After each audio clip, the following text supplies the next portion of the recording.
Missing someone with all you want. Missing someone.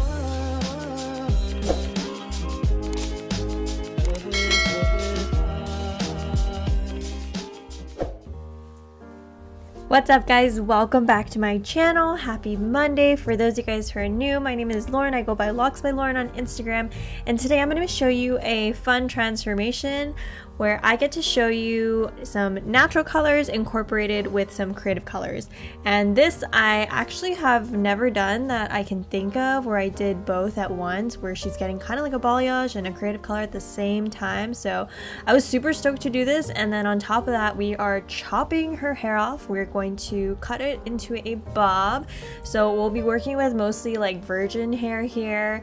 And yeah, so let's get into this fun transformation.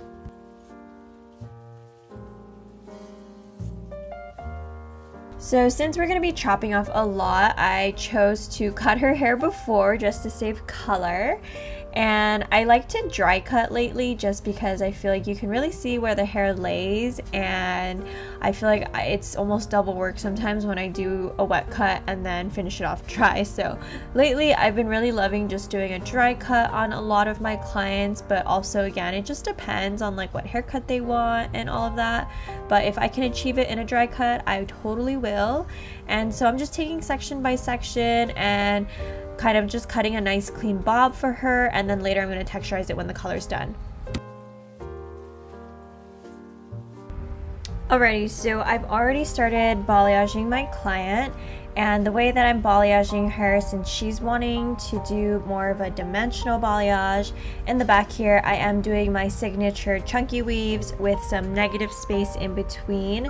But these weaves, I do make sure that they are paper thin. I can see through them so that they get a good lift.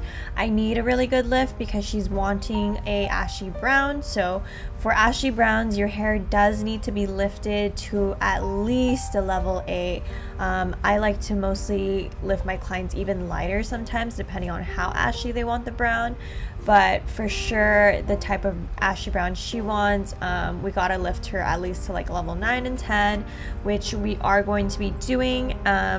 But yeah, if you've been following along with the rest of my videos, as I get towards the top of her head, my weaves will start to get a little bit smaller so that they can blend in with her root a little bit.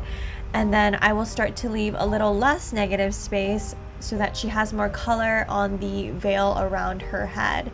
And this is going to give the illusion that her hair is mostly colored yet dimensional and soft, and this is going to be something super low maintenance on her because it's going to grow out really soft with her natural because of how much dimension we are going to be leaving, as you guys will see later along in this video. So I think a really important thing when doing this technique is to lay the hair completely flat on a foil, no matter how long the hair is, because if you start to fold up the foil, sometimes you can get an uneven lift where the hair is folded and it can, like where the creases are, because the product kind of moves away. So I like to just lay my hair flat on top of the foil, and when I place the other foil right on top of the hair, I don't press down on it because sometimes lightener can expand depending on the brand that you're using. So I like to give enough space. I don't like to press my foils together. I like to give it enough cushion and space to kind of do its thing and expand if it needs to. And sometimes expansion isn't just the brand, it could be like the lightener eating through the natural elements and mineral buildup that can be on the hair or whatever products they're using at the time. So I like to do that so I can get as even of a lift as possible. So what makes this balayage different from all of my other balayages is that she wanted a pop of pink on the sides of her hair. So on the sides here you can see I'm doing slices back to back, and then I asked my client where she wanted to see most of the pink and where it wanted to like start and end, and we both agreed that it would look best if it ended where her brows were. So I did slices back to back with no hair in between so that the sides can be as solid as possible. And I did these really thin so we could get them as light as possible as well. And when we're consulting about the shade of pink, she's never done creative color before and didn't realize that creative colors like these, they do fade really fast. So initially she wanted like a pastel pink, but I told her that a pastel pink will probably last her like a wash or two, and she had no idea. So I'm glad I told her, and we changed our mind and decided to do more of a brighter pink so that it could last her a few more washes. And that's really common for a lot of creative colors, and I think it's really important to express that to clients who have never done it before. Otherwise, they'll spend all this money on a color that they're wanting, and they'll be really sad when they don't even know that it's going to wash in a few washes if you do it too light. So once I finish highlighting the side solid, I revert back to my balayage technique.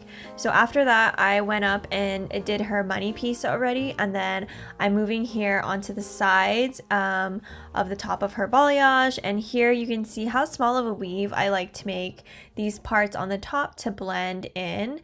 And again, once this color is all done, I'm going to shadow root all of these weaves and blend it well with her natural. And whenever I weave my client's hair, I like to make sure that I do a nice clean weave. What that means is I'm carefully make sure that the size of each weave is pretty uniform so that I'm able to visually see all of the hairs that I left out this appointment, so I'm able to re-highlight those the next appointment and eventually get her ends a little bit more solid and make that illusion that her ends are a little bit lighter than the top so that it looks more of a natural, like balayage lived in look. So for my client's balayage, I'm going to be toning her with the Pulp-Rite Liquid Demis, and for her root shade, I mixed up 7-0 and 6-1. The 7-0 is a cool base and natural color, and the 6-1 is more of an ash color, so it's a little bit more blue base than the 7-0.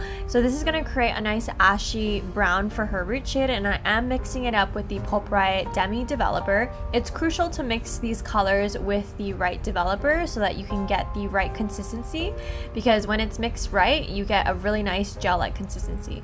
So then for her mids and ends, I'm going to mix up 8-1 and 8-2, and again mixing that with the Demi developer. And what the 8-1 and 8-2 is going to do is, since my client's hair is naturally super dark, she pulls pretty warm when I lift her, even if we lift her to a level 9. So I need as much pigment, which is like the blue and violet, to cancel out the warmth, to create this illusion that her hair is more so of an ashy brown. Because even though I'm highlighting and toning these blonde pieces pretty light, when it blends together with her natural, which is a level 3 and 4, it creates an illusion that it's like an ashy brown against all that dimension that we left in her hair. And then for her pink formula, I'm going to be using just Cupid Straight, which is the Pulp-Rite Semi Hot Pink, to create that nice bright pops of pink on the sides. Okay, so here as I'm pulling out my client's foils, you can see I lifted her to a nice level 9, and this is going to be perfect for that hot pink, and in the back there it's going to be perfect for the ashy brown tone that we're doing. So here I took her back to my chair, and since we're doing a creative color semi on just this block of color on the sides, I did go ahead and blow dry that, but everything that I'm going to be putting the liquid demis on, I left wet. So for this color application, I decided to put the semis on first, because the semis have to sit for about 20 minutes at least, so that it can fully absorb into the hair.